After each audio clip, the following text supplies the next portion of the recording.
Romanos 12, 1 e 2.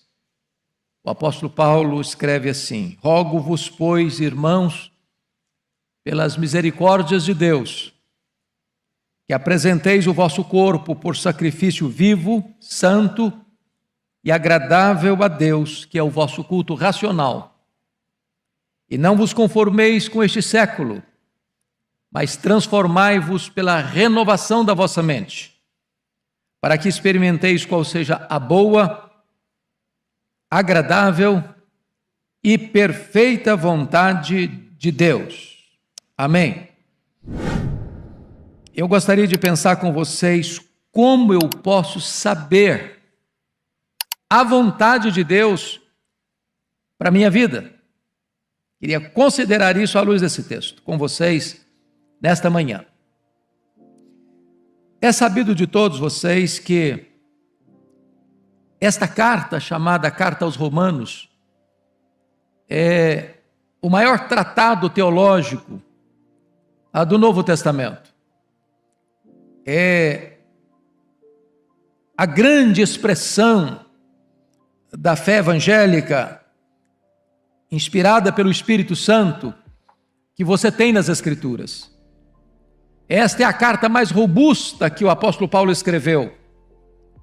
Esta carta tem sido um farol na história, nos tempos de escuridão, a nortear a igreja, a dar direção ao povo de Deus, nos tempos de turbulência. E Paulo escreve esta carta e trata da doutrina da redenção. Ele menciona no capítulo 1 o conteúdo do Evangelho, o que significa o Evangelho. Ele menciona nos capítulos ainda 1 e 2 a necessidade do Evangelho, porque os homens estão perdidos, os homens estão debaixo da ira de Deus. Não importa se judeus, não importa se gentios, não importa se moralistas, todos pecaram e destituídos estão da glória de Deus. Mas Paulo abre no capítulo 3 os portais da graça e revela para nós como Deus, num plano eterno, perfeito e eficaz, planejou e executou e há de consumar a nossa redenção. Ele retrata a verdade da justificação pela fé no capítulo 3, ele exemplifica essa doutrina no capítulo 4, ele mostra os frutos dessa doutrina no capítulo 5, ele evidencia no capítulo 6 como a justificação desemboca na santificação. No capítulo 7 ele retrata o conflito que você tem mês depois da sua conversão. E no capítulo 8 ele mostra a grande obra do Espírito Santo, nos dando segurança da salvação. Nos capítulos 9 ele mostra o passado de Israel, a sua escolha soberana, escolha divina. No capítulo 10 ele mostra o presente doloroso. No capítulo 11 o futuro glorioso.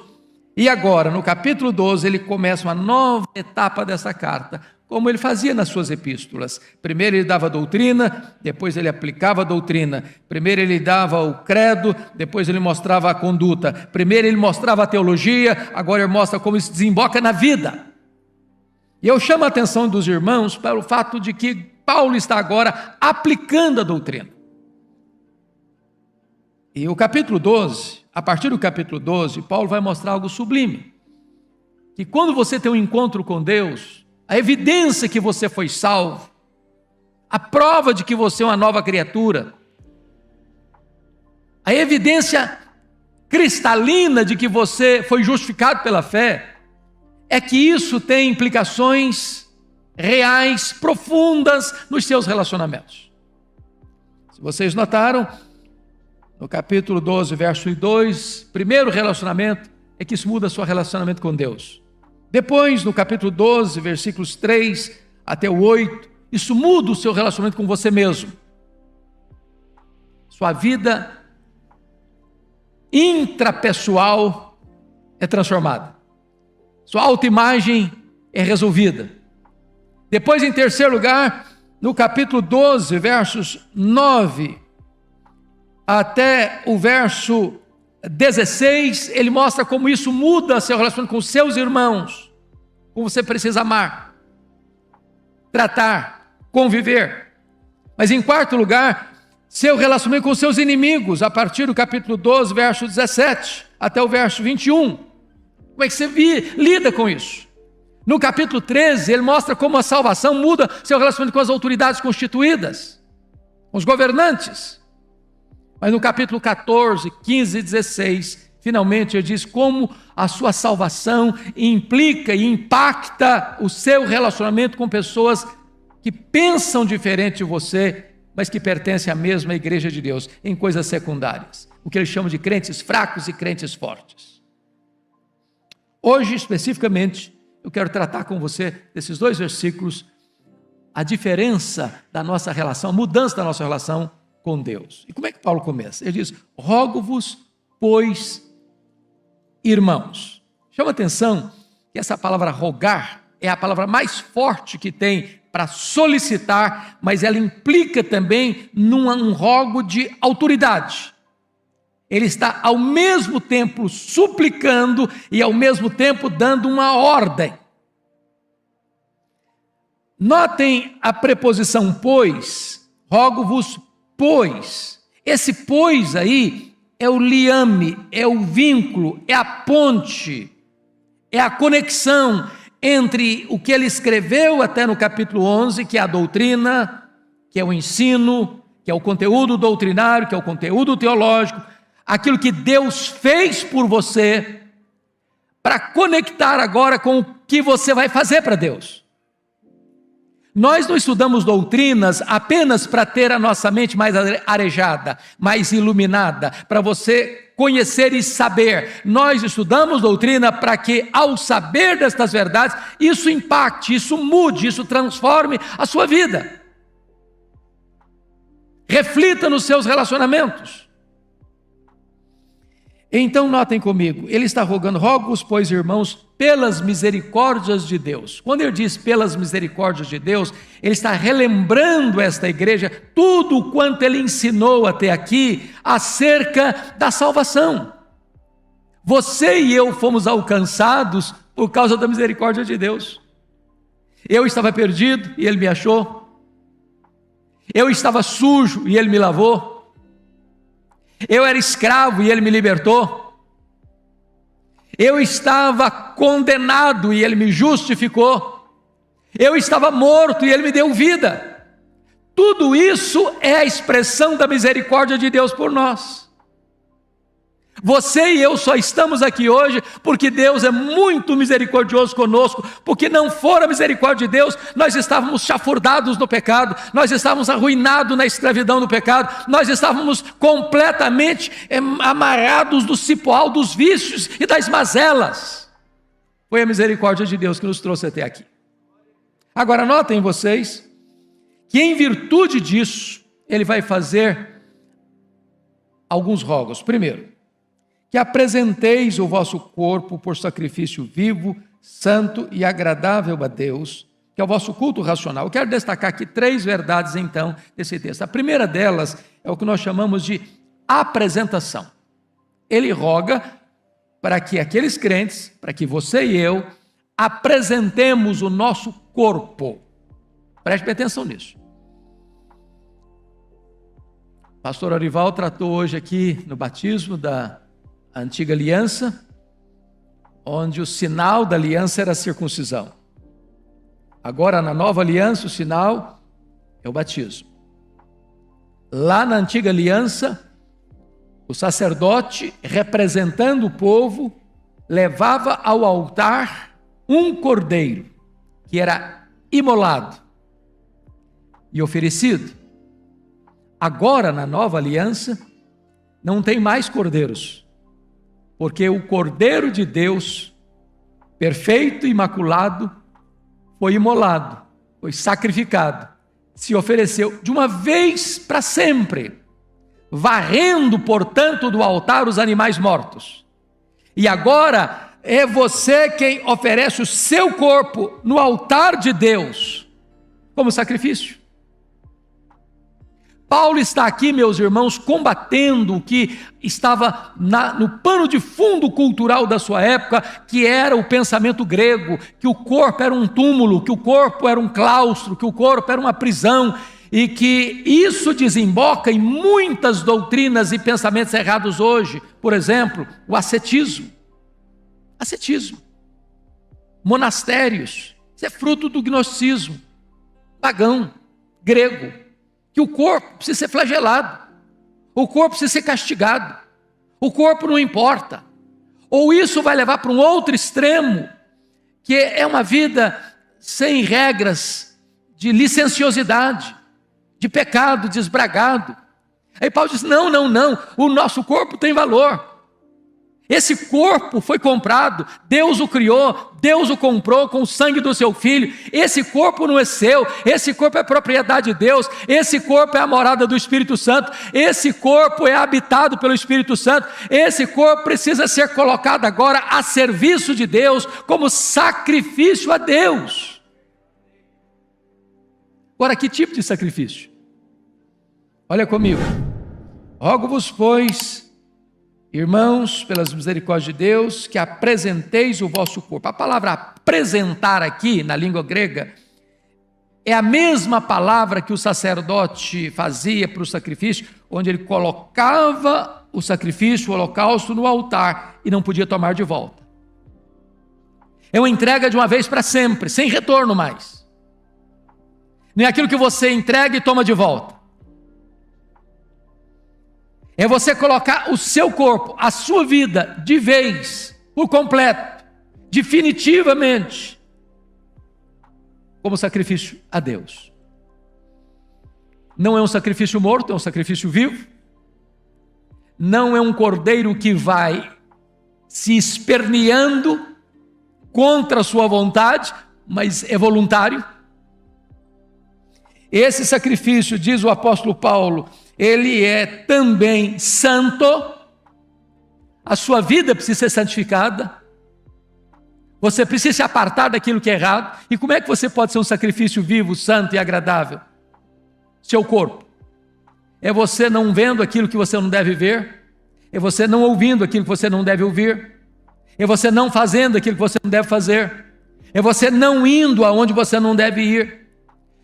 Outrora você oferecia os membros do seu corpo ao pecado, agora você oferece todo o seu corpo em santificação e honra para Deus. E Paulo vai fazer uma afirmação aqui extremamente importante. Ele diz, essa oferta, essa apresentação é que é o seu culto racional. O que Paulo está dizendo? Às vezes, irmãos, na nossa mente ou na nossa visão apenas popular, a gente tem a ideia de que culto é aquilo só que eu faço quando eu entro para os umbrais do templo, para as portas do templo. Agora eu vou prestar culto. Agora eu estou cultuando. Aqui, com os meus irmãos, estou cultuando. E é verdade, nós estamos cultuando. Mas quando eu saio para fora do ambiente do templo, bom, agora não estou cultuando mais. Agora o negócio é comigo. Agora eu não me importo mais com o que eu falo, agora eu não me importo mais com o que eu faço, agora eu não me importo mais com o que eu penso, agora eu não me importo mais aonde eu vou, eu não tenho mais nenhum compromisso com os meus olhos, com os meus ouvidos, com as minhas mãos, com os meus pés, com o meu coração. Paulo diz, não. É preciso existir uma consistência entre o culto que você presta coletivamente com o povo de Deus e a prática da sua vida lá no seu trabalho, lá dentro da sua casa, lá nas suas atividades estudantis, lá nas suas atividades comerciais. Tudo isso é culto a Deus. A palavra racional aqui não é razão em oposição à emoção, não. A palavra aqui é lógico, é coerente. É que o culto que Deus aceita é o culto coerente. Quando você vem para esta casa para adorar a Deus, isso é apenas uma somatória daquilo que você viveu dentro da sua casa, lá no seu trabalho, lá nas suas atividades. Esse é o culto que Deus aceita. É a vida.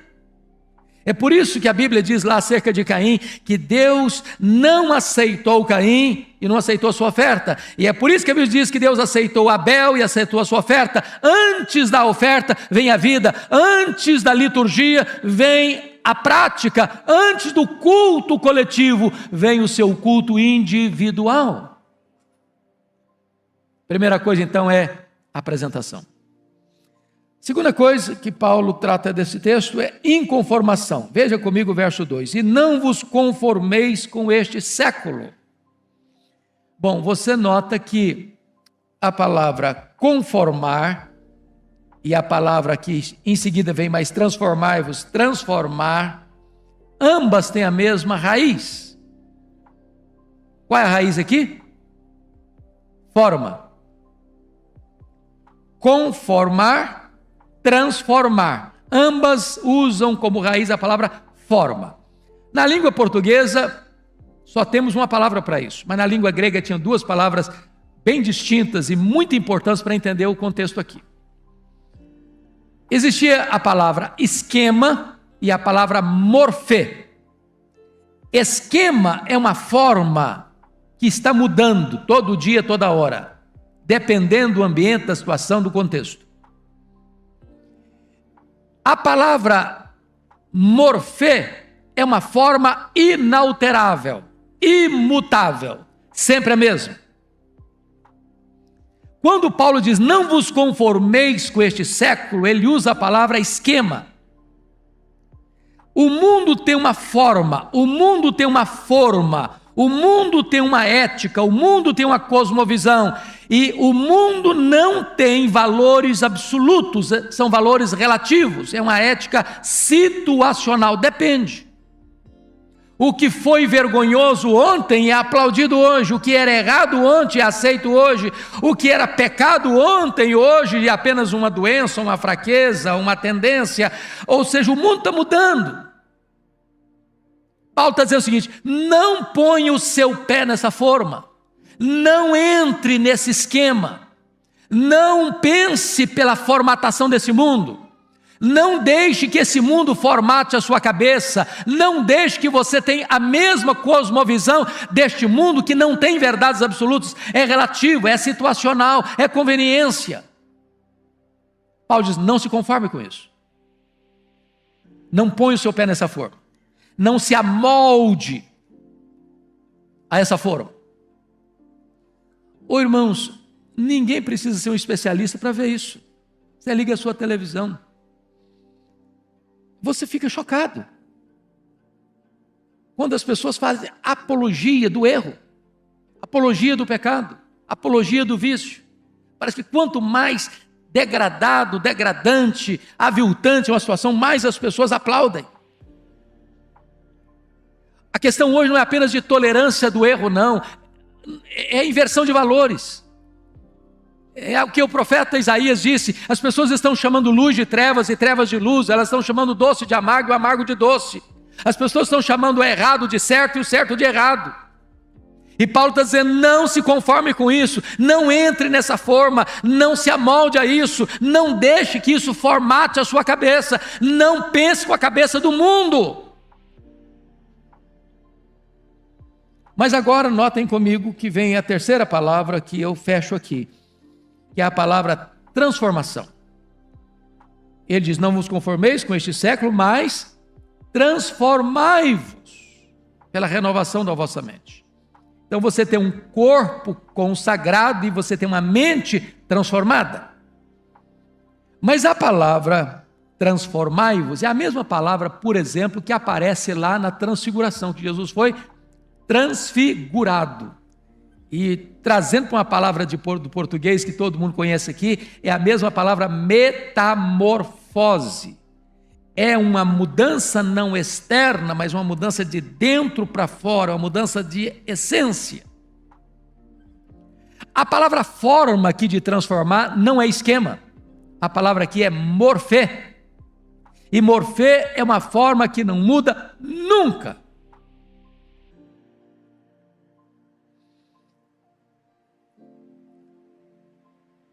O que foi certo ontem é certo hoje. O que foi errado ontem é errado hoje. São os princípios de Deus. É a palavra de Deus. A palavra de Deus não muda. A palavra de Deus não se adequa.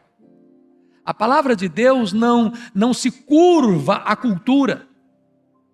Não é porque a Suprema Corte, não é porque o Parlamento, não é porque a ONU, não é porque os organismos internacionais, não é porque o filósofo tal, o pensador tal, o teólogo tal, disse isso, disse aquilo, que agora é verdade. Não, é a palavra de Deus, ela é a verdade, ela é infalível, ela é inerrante, ela é suficiente, ela não pode jamais falhar, nem um tio, nem um Y da palavra de Deus vai passar, ela vai, passa o céu, passa a terra, ela vai continuar a palavra de Deus, ela é a verdade de Deus.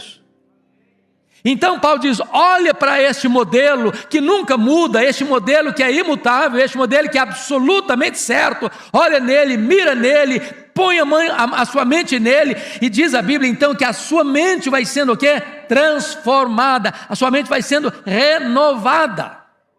Louvado seja Deus, irmãos. É o processo da santificação. Mas eu disse para vocês que o meu tema nesta manhã é como entender a vontade de Deus para a minha vida. Talvez uma das perguntas que o pastor Ival mais escuta no gabinete pastoral, eu na minha lida pastoral, ou vocês nas suas conversas interpessoais, como é que eu posso saber qual é a vontade de Deus para a minha vida? Isso não é uma coisa mística.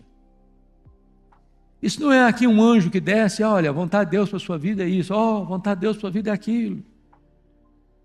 Conhecer a vontade de Deus, irmãos, é consequência de um estilo de vida. Quando você tem seu corpo consagrado e sua mente transformada, quando você se apresenta, quando você se inconforme, quando você é transformado, então naturalmente parece que Deus tira a venda dos olhos, parece que Deus tira o nevoeiro denso, a névoa escura, e revela, olha meu filho, a minha vontade para você é esta. Quanto mais perto de Deus, melhor você percebe o propósito de Deus para a sua vida. Quanto mais longe de Deus, mais confusa a sua mente fica, para saber qual o propósito de Deus para você, qual a vontade específica de Deus para você. Mas é curioso que às vezes a gente fala de vontade de Deus para as pessoas só na hora difícil. O cara passou por uma tragédia, irmão, é a vontade de Deus. O cara sofre um acidente, irmão, é a vontade de Deus. Aí o cara começa a achar que vontade de Deus é um negócio horrível. É só tragédia. É só problema. Mas Paulo vai dizer que a vontade de Deus para você é o quê? Boa, agradável e perfeita. Quem de nós pode ser mais sábio do que Deus? Quem de nós pode transcender Deus em bondade?